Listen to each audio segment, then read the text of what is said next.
कि हमको 2 4 5 8 10 लोगों को क्या दे देगा, वो जगह दे देगा, तो हमारा भी स्थान पक्का हो जाएगा। समझ रहे हो आप? तो ये क्या है कि कलाकार की सृजना शक्ति जो नगर पालिका के लोग हैं वो अपना स्वार्थ साधते हैं, इधर धार्मिक संगठन जो है पादरी वो अपना स्वार्थ साधते हैं, और एक सामाजिक संघर्ष है जो इन तीनों के बीच में पिसता हुआ हानूस है। तो अब जब नगर पालिका की दीवार पर लगी घड़ी और फिर राजा का आगमन हुआ, तो राजा जैसे ही आगमन हुआ उसके सामने कौन, हानूस उपस्थित हो जाता है। और हानूस से राजा कहता है कि आपने घड़ी बनाई? तो कहता है कि जी हजूर, घड़ी मैंने बनाई। घड़ी आपने बनाई? कितने दिन में बनाई? 17 साल में बनाई। कि 17 साल में आपने बनाई और आपने कभी मुझे आज तक बताया नहीं।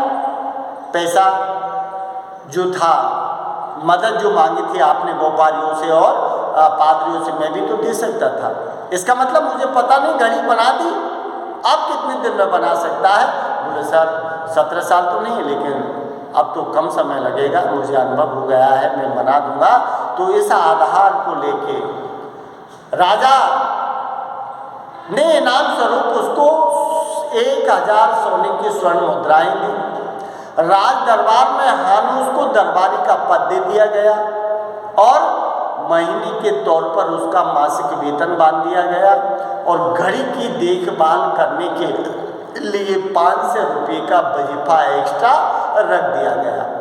अब हानूस माला माल हो गया।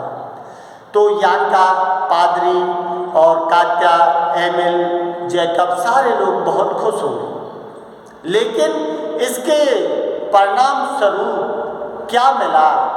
इसके परिणाम स्वरूप क्या मिला? क्योंकि राजा ने साथ में ही क्या आदेश दे दिया, क्योंकि मध्ययुगीन राजाओं का चित्रण है, तो राजा की बिना हुकूमत के कोई काम हो, बिना आज्ञा के काम हो, तो राजा उसको सहन नहीं करता। तो राजा ने क्या आदेश निकाला कि जो हानूस है ना, हानूस नामक जो व्यक्ति है जिसने घड़ी बनाई है, उसके आंखों को महरूम कर दिया जाए, अर्थात उसके आंखों को निकाल दिया जाए। तो बेचारे हानूस की दोनों आंखें फोड़ दी गई। परिणाम इनाम तो मिला, लेकिन उसके बाद में उसका जीवन नरक बन गया कि उसने, इस राजा ने वही किया जो मध्ययुगीन शासक शाहजहां ने किया था। अपनी बेगम मुमताज महल के लिए क्या बनाई थी? जो प्रेम की निशानी आगरे में ताजमहल बनाई थी, जो 7 अजूबों में शामिल है। कि जिन लोगों ने ताजमहल बनाया था ना, शाहजहां ने, उसी ने उनके कारीगरों के हाथों को कटवा दिया था।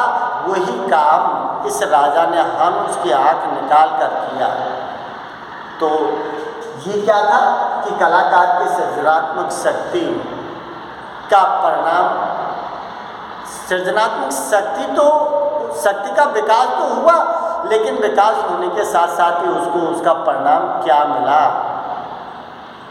ये चीज, सारी चीजें इसके अंदर वर्णन किया गया है।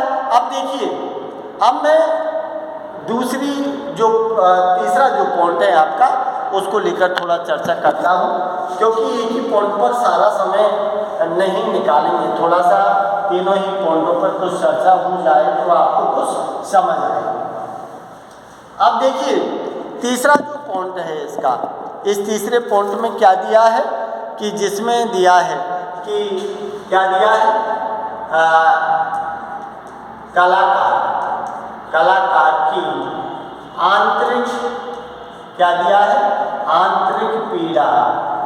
कलाकार की आंतरिक पीड़ा, अरे सीधी बात है कि कला का सृजन तो हुआ, लेकिन उस कला का परिणाम जो मिला है, उस परिणाम स्वरूप अब जो मिला है हानूस को, वो सारा क्या मिला है, वो उसको आंतरिक पीड़ा मिली है। अरे जिसकी आंखों को फोड़ दिया जाए, उसके लिए संसार में कोई अहमियत है जीने की? अरे आँख नहीं तो संसार नहीं। अब बेचारा जो हानूस है ना, वो अपनी आंतरिक पीड़ा में क्या करता रहता है, दुखी होता रहता है, और अंदर ही अंदर द्वंद्व चलता रहता है, और अंदर ही अंदर द्वंद्व कैसे दिखाया है?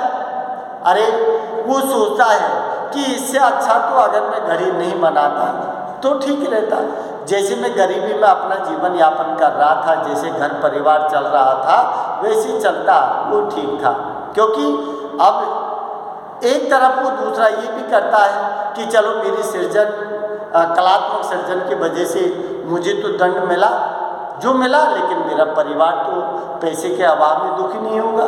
कहीं वो संतुष्टि भी करता है तो कहीं वो दुखी भी होता है। लेकिन अब आंतरिक पीड़ा वो जीवन भर भोगता है। जिस घड़ी के लिए उसने 17 साल अपना जीवन समर्पित कर दिया, उसी घड़ी की वजह से क्या हुआ कि उसका जीवन आंतरिक पीड़ा से भर गया। अब उसके मन में जो विचार आते हैं कि क्योंकि अब अंधा है तो अंधा होने के बाद वो आदमी कहीं जा भी नहीं सकता, जाए तो वो अंदर ही अंदर घुटता है। तो उसकी हेल्प, उसकी मदद के लिए कौन है? उसकी बेटी यान्का है और एक जैकब है जो उसका हेल्पर है, जो काम धाम करता है। लेकिन जो घड़ी बनी है उस घड़ी में बनाने में सबसे ज़्यादा सहयोग किसका है? हानुस तो है ही मेन हीरो, लेकिन साइड हीरो का काम जैकब ने किया है। वो पूरी ABCD जानता है उस घड़ी के विषय में। लेकिन यहाँ साथ में ही इस जो दिया है, इससे पहले वाला जो पॉइंट था जिसमें हानुस की बेटी यान्का और जैकब के बीच का प्रेम जो चित्रण है ना, उसको भी उसी पॉइंट में दिखाया था। थोड़ा सा यान्का और जैकब के बीच प्रेम का वर्णन किया गया है। लेकिन शादी करने की जो कौन है, जो कात्या है, वो स्पष्ट मना कर देती है, शादी नहीं करती है उसके साथ। और उसी पॉइंट में जो है हानुस और कात्या उनके खुश रहते हुए परिवार का चित्रण मेल मिलाप के साथ दोनों की ज़िंदगी दिखाई है, उसी पॉइंट में दिखाई है, इसमें नहीं। तो देखिए अब आंतरिक पीड़ा में जो दिया है कि वो सोचता है कि मेरी 17 साल का इनाम मुझे क्या मिला कि मेरी दोनों आंखों को फोड़ दिया गया। अब उसकी आंतरिक पीड़ा, उसका दुख यहाँ से शुरुआत होता है। अब इसमें क्या होता है कि एक दिन अचानक जो दीवार पर घड़ी लगती थी उसमें से आवाज़ आती थी, टिक टिक टिक टिक। घड़ी चलती है तो आप शांत वातावरण रात में भी देखना, आपकी घड़ी में भी आवाज़ आएगी आपको, टिक टिक टिक। तो घड़ी सुनता, आग तो नहीं थी, लेकिन उसकी टिक टिक को सुनकर वो बड़ा खुश होता था और उस घड़ी को कभी वो भूल भी नहीं पाता था। तो उसी घड़ी की टिक टिक के सहारे वो जी रहा था। तो अब क्या होता है कि अचानक एक दिन घड़ी बंद हो जाती है, और बंद जब होती है तो राजा के वहाँ से आदेश आता है, वहाँ से अधिकारी लोग आते हैं और वो सीधे किसके घर आते हैं? हानुस के घर आते हैं। एक रथ आया है, रथ में लोग बैठे हैं, तो 2-3-4 लोग घर के अंदर घुसते हैं और हानुस के पास आते हैं। हानुस से कहते हैं कि आपको राजा ने याद किया है। तो हानुस कहता है कि अब राजा ने याद किया है। बोल क्या काम है? बोला आपकी जो घड़ी लगी है ना, वो घड़ी बंद हो गई। तो उसने हानुस से कहता है कि अगर घड़ी बंद हो गई तो अब मैं उसमें क्या कर सकता हूँ, क्योंकि मैं तो अंधा हूँ, तो देख नहीं सकता, तो समझ नहीं सकता। तो वो कहते हैं कि हम कुछ नहीं जानते, आपको हर महीने 500 रुपये दिया जाता है घड़ी की देखभाल के लिए, कि आपकी जिम्मेदारी है कि आप कैसे करें। तो हानुस तैयार हो जाता है और वो कहता है कि ठीक है, तुम नहीं मानते हो तो चलो मैं चलता हूँ। तो यहाँ जो आंतरिक पीड़ा की जो हो रही थी, तो उसके मन में ये ख्वाब भी आ रहा था कि अगर मैं किसी तरह से घड़ी के पास पहुँच जाऊँ तो घड़ी को फोड़, जिसकी वजह से मेरी दोनों आंखें फूटी है ना, मैं उस घड़ी को ही फोड़ दूँ, क्योंकि उसने मेरी ज़िंदगी बर्बाद कर दी। इससे अच्छा अवसर कोई और आने वाला नहीं था। तो हानुस ये बात मन में लेके और वो तैयार हो जाता है और वो कहता है कि अब जो अधिकारी लोग हैं राजा के, जो रथ लेके आए हैं, उसको बैठा के वो नगर पालिका के मीनार पर ले जाते हैं और उसको चढ़ा देते हैं। और वो कहता है कि दाएं साइड में एक बक्सा रखा है, बक्से में कुछ औजार हैं घड़ी को ठीक करने संबंधित हथौड़े, छैनी, कैंची जो भी हैं, तार वगैरह लगे, तो मुझे दिखाई नहीं देता है, तो मेरी हेल्प के लिए एक आदमी मुझे चाहिए। तो वो कहते हैं कि वो आदमी कौन? तो वो बुड्ढा लोहार, जो बुड्ढा लोहार इसको हर पहले भी घड़ी की कबानी और घड़ी का सेट वेट तौर तरीका, क्योंकि साहब बहुत कुछ मदद किया है बुड्ढे लोहार ने, उसी ने इसको प्रेरणा दी है घड़ी बनाने की, उसके साथ मिलकर इसने काम किया है। तो ये कहता है कि वो बुड्ढा लोहार है ना, उसको आप भेज दीजिए। तो बुड्ढा लोहार आता है, उसकी क्योंकि घड़ी बंद हो चुकी थी, दीवार में एक सीलन आ गई थी, सीलन की वजह से वो तार में जंग लग गई, जंग लगने से वो तार अलग हो गया था।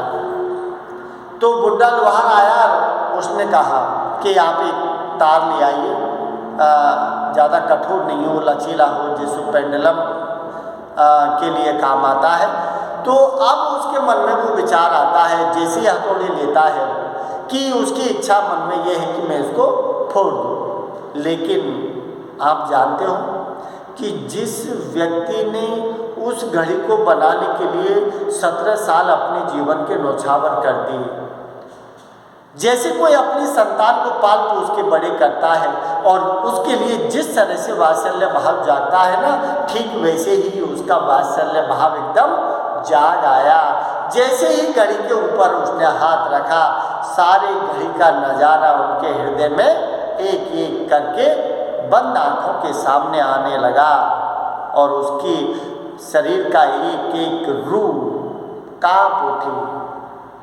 तो मारना चाहता था हथौड़ा, लेकिन नहीं मार पाया। अंदर से आवाज़ आई कि हनुस तुम क्या कर रहे हो, कि तुम्हारे हाथों का सृजन और तुम्हारे हाथों से की हुई सृजन जो कला है, उस कला को नष्ट कर रहे हो, ऐसा नहीं।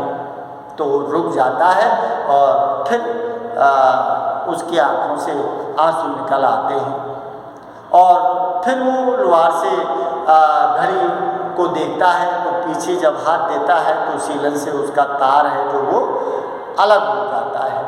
तो अलग जब हो जाता है तो उसी तार को बुड्ढे लोहार से लेता है और उस तार को उसमें लगा देता है। जब लगाता है तो घड़ी फिर से टिक टिक टिक टिक टिक करने लग जाती है, जिससे पूरे राज्य में क्या हुआ, हानूस की जय जयकार हो गई। अब वो जो हानूस ने घड़ी बनाई है, उस घड़ी को देखने के लिए बाहर विदेश के लोग भी आने लगे, जिससे राज्य का व्यापारी वर्ग है, उनकी दुकानदारी और उनकी डिमांड जो है वो होने लगी। अब ये राजा ने जो आँख फोड़ी थी, वो क्यों फोड़ी थी, इसमें एक बीच में बात आई थी। तो व्यापारियों ने कहा था कि महाराज इसने जो घड़ी बनाई है, ऐसी घड़ी और भी बनाएंगे तो फिर अपने राज्य का कारोबार बढ़ेगा और देश विदेश के लोग आएंगे और आपका नाम होगा। लेकिन राजा ने क्या कहा था, राजा ने कहा था कि मैं नहीं चाहता कि मेरे राज्य में जो घड़ी बनी है ऐसी और राज्यों में बने, इसीलिए उसने उस हानूस की आंखों को फोड़ दिया कि मैं नहीं चाहता कि घड़ी ऐसी और बने, और हो सकता है कि जिस व्यक्ति ने 17 साल छोड़कर मुझसे घड़ी बनाई, मुझे बिन बताए वो आदमी और भी घड़ी बना सकता है, इसलिए उसकी आंखों को महरूम करवा दिया गया राजा के द्वारा।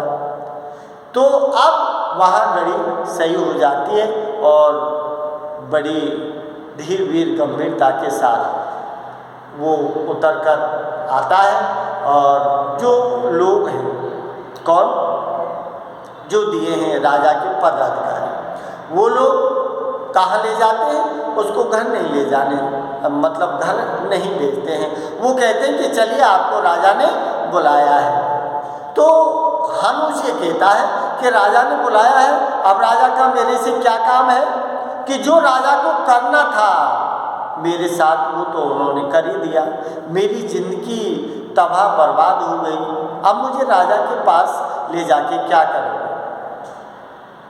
अब बस मेरी मौत बाकी है, चाहे तो राजा मुझे मौत दे सकता है, और जिस तरह से मैं ज़िंदगी जी रहा हूँ उस तरह से तो अगर मुझे मौत भी दे दें तो उससे तो अच्छा है कि मैं ज़िंदगी से छुटकारा पा जाऊँ। मैं इस तरह से घुट उठ कर मरना भी नहीं चाहता कि जो उसकी हसरतें हैं, राजा पदाधिकारियों से कहता है हनूस कि जो उसकी हसरतें हैं ना, उन हसरतों को वो पूरा कर ले।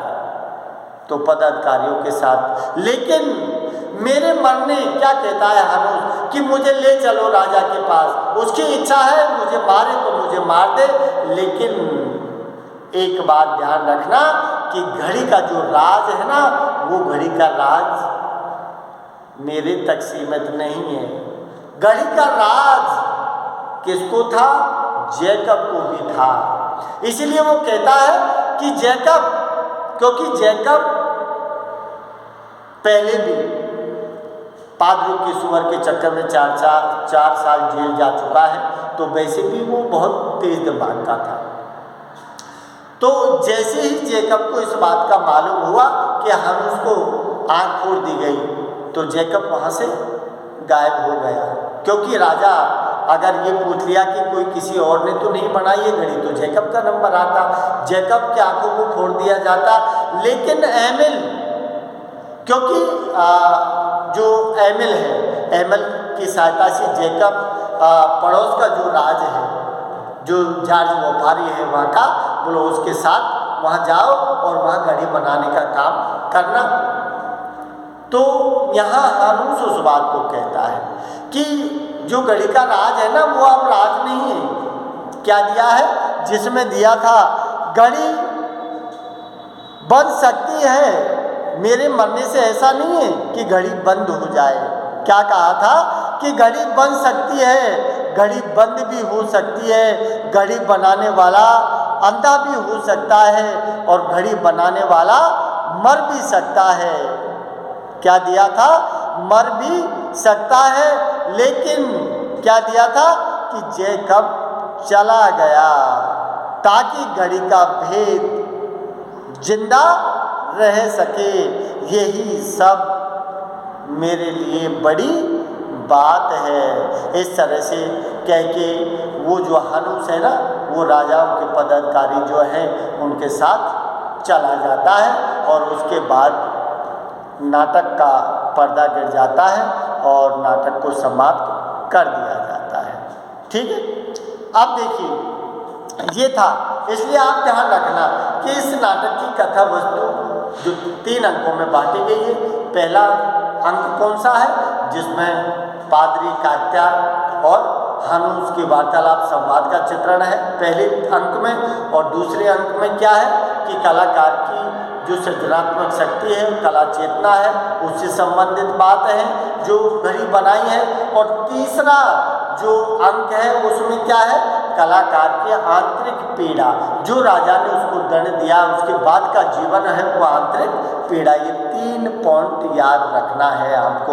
बस इसी में पूरे नाटक की पूरा सार भरा है। अब देखिए, इसके बाद अपन बात करते हैं कि जो क्वेश्चन है आपके, क्वेश्चन आते हैं तो इसमें एक क्वेश्चन तो आप याद कर लेना। कौन सा? कि जिसमें दिया है कि हानूस नाटक की क्या दिया है? तात्विक समीक्षा। ये ध्यान रखना, ये क्वेश्चन। अरे तात्विक समीक्षा आए या फिर दूसरे शब्दों में आए तत्वों के आधार पर, तत्वों के आधार पर। बात वही है, घबराना नहीं है। तत्वों के आधार पर पूछे या तात्विक समीक्षा कराए तो एक क्वेश्चन तो ये अच्छी तरह से याद कर लेना। ठीक है, एक आपको क्या करना है कि हानूस जो है, इस हानूस नाटक में जो नायक नायिका आप मानते हैं, नायक और नायिका, क्योंकि कोई भी नाटक हो, कोई भी कहानी हो, जिसके आधार पर वो चलती है, तो नायक नायिका का जो चित्रण किया गया है वो इम्पोर्टेंट होता है। तो नायक नायिका की हानूस नाटक में एक तो आप किसका? हानूस और दूसरा कौन है? कात्या। इन 2 का क्या करना है आपको? चरित्र चित्रण, चरित्र चित्र। तो चरित्र चित्रण पढ़ना है, किसका? हानुस का और कात्या का। और तीसरा क्वेश्चन जो है आपका जो आता है कि क्या दिया है, हानुस नाटक का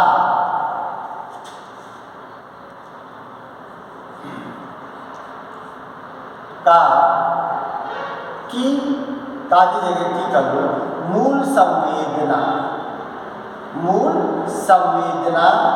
क्या है, या फिर इसकी जगह पूछा जाए कि हानुस नाटक का उद्देश्य। बात वही है कि मूल संवेदना, इसका मतलब किस तरह की भावना को उसमें व्यक्त किया है। आखिर वही चीज उद्देश्य संबंधित है कि आखिरकार भीष्म साहनी ने जो नाटक लिखा है तो उसका उद्देश्य क्या है, क्योंकि पहली बार लगा है ये। इससे पहले आपके जगदीश चंद्र माथुर का कोणार्क चला था, लेकिन उसको हटा दिया है। तो फिर ये क्या है कि हानुस नाटक की मूल संवेदना, उसका उद्देश्य क्या है, एक क्वेश्चन ये है। और अगला जो क्वेश्चन है आपके, तो वो क्या पूछेगा आपसे, हानुस नाटक का सार क्या है, अपने शब्दों में लिखिए, अपने शब्दों में लिखिए। सार का मतलब है जो तत्व होता है, मेन जो चीजें होती है वो सार होती हैं।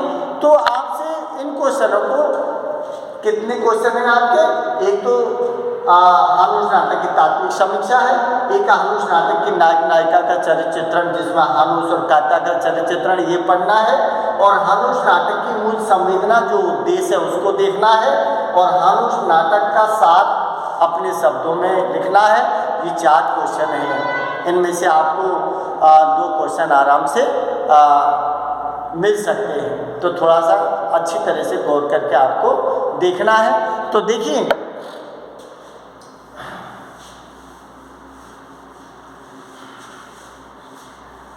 अब देखिए मैं आपको थोड़ा सा पहले बता चुका हूं।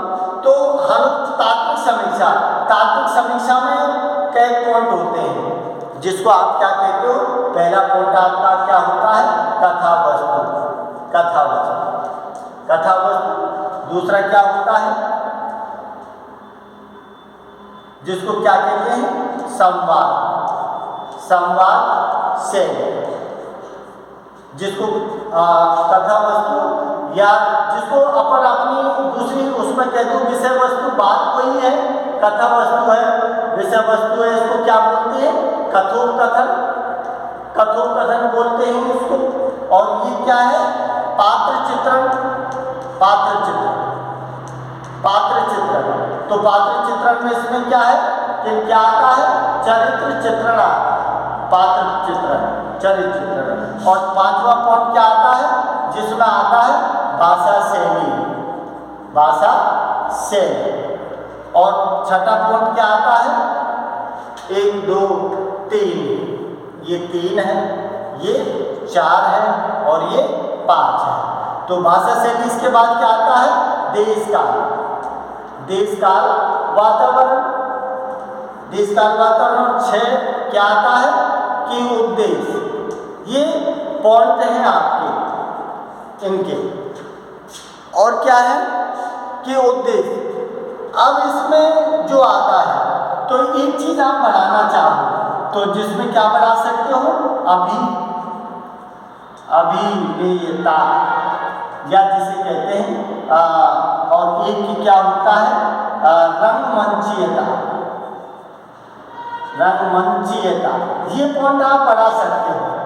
और अगर आपको एकांकी में लिखना है तो एकांकी में आप एक संकलन तरह बढ़ा सकते हो और एक उसमें अभिनेता बढ़ा सकते हो, क्योंकि संकलन तरह का बहुत महत्वपूर्ण स्थान होता है एकांकी में। तो ये आपके क्या थे, ये पॉइंट ध्यान रखना। यही पॉइंट अगर आपसे पूछा जाए नाटक की तात्विक समीक्षा कीजिए तो इन्हीं पॉइंटों को आपको लिखना है, ठीक है। इस तरह से मैंने आपको सार रूप में हम उस नाटक की सारी चीज़ें बता दी हैं और अब मैं आपसे अलविदा लेना चाहता हूँ। अगर आपको अच्छा लगे, समझ आए तो लाइक शेयर और सब्सक्राइब ज़रूर कर देना।